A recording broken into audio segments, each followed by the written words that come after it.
Chinese Communist Party head Xi Jinping met with his top generals, and Taiwan felt it. On Sunday, Taiwan's Air Force warded off 27 Chinese aircraft that had entered its air defense zone. It's Beijing's latest threat towards Taiwan. The island's defense minister said on Monday China's military is trying to wear out Taiwan's armed forces with its repeated missions nearby, but Taiwan is capable of responding.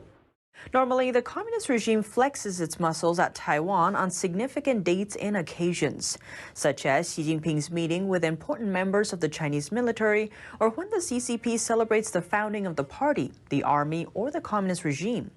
And the CCP often uses Taiwan's presidential elections to issue threats against the democratically ruled island. The most common method they use is sending aircraft into Taiwan's air defense zone.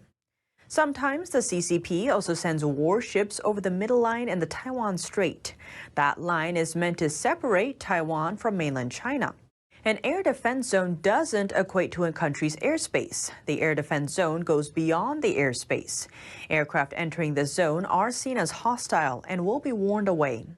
This also gives the country time to respond to a potential attack.